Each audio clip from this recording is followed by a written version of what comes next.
नमस्कार, C news Bharat में आप सभी का स्वागत है। वक्फ बोर्ड के चेयरमैन समीर गुलाम नबी काजी ने बताया कि वक्फ बोर्ड की जमीन पर कब्जा करने वालों पर कार्रवाई की जाएगी। समीर काजी ने जालना में शिवसेना विधायक अर्जुन खोतकर से मुलाकात की। पहले मैन पावर की कमी के कारण कार्रवाई नहीं हो पाई थी, लेकिन अब वक्फ बोर्ड के पास पर्याप्त मैन पावर है, इसलिए अतिक्रमणकारियों पर कार्रवाई की जाएगी, ऐसा समीर काजी ने कहा है। महाराष्ट्र वक्फ बोर्ड के अध्यक्ष समीर काजी आज गुरुवार को जालना दौरे पर हैं। इस वक्त उन्होंने विधायक अर्जुन खोतकर से उनके निवास स्थान पर मुलाकात की और नगर निगम में अधिकारियों के साथ बैठक बुलाई, जिसमें जालना शहर में वक्फ बोर्ड की विवादित जमीनों के बारे में विस्तृत जानकारी ली गई। महानगरपालिकाशी निगडीत असतील किंवा महसूल खात्याशी असतील किंवा जे इथले जालन्याचे जे जनतेशी निगडीत त्या विषयावर एक चर्चा करण्यासाठी आणि जे काही डिस्प्यूट्स आहे त्याच्यावर आपण काय मार्ग काढू शकतो कायदेशीर मार्गाने, त्याच्यावर चर्चा करून निर्णय घेण्यासाठी एक आजची बैठक आयोजित केलेली आहे।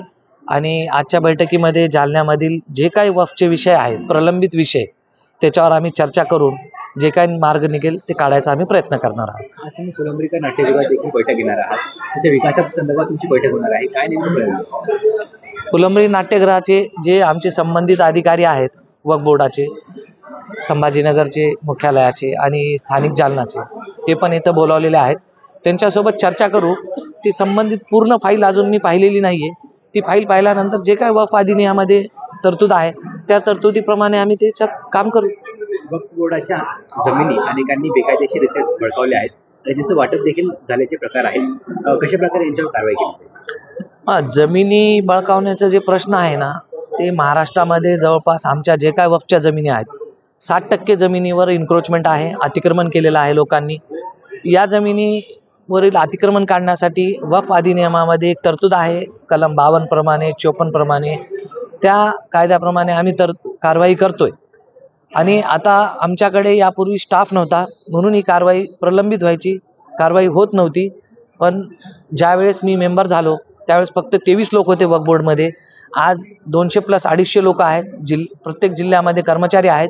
त्याच्यामुळे लोकांना जे पहिले गैरसमज होता की वक्फ बोर्डाकडून कधीच काही कारवाई होत नाही, ही जमीन आपली नाही आपल्या बापाची आहे असे समजून जे बसायचे, तर ते असं होणार नाही। आता वक्फ कायद्यामध्ये आमच्याकडे भरपूर स्टाफ आलेला आहे, प्रत्येकावर कारवाई होणार आहे आणि जी वक्फची जमीन आहे आम्ही ती घेणार। आणि जी जमीन वक्फची नाही आहे, लोकांमध्ये असा पण संभ्रम निर्माण होतोय की वक्फ कोणाची जमिनीवर दावा देऊ शकतो। जी जमीन वक्फची नाही आहे त्या जमिनीवर आम्ही कधी हक्क सांगणार नाही आणि त्याच्यावर कुठल्याही इलिगल कारवाई करणार नाही। कारवाई कधी सुरू होणार आहे? कारवाई आमची सुरू आहे, प्रत्येक जिल्ह्यामध्ये आमचा ट्रायल चालू आहे।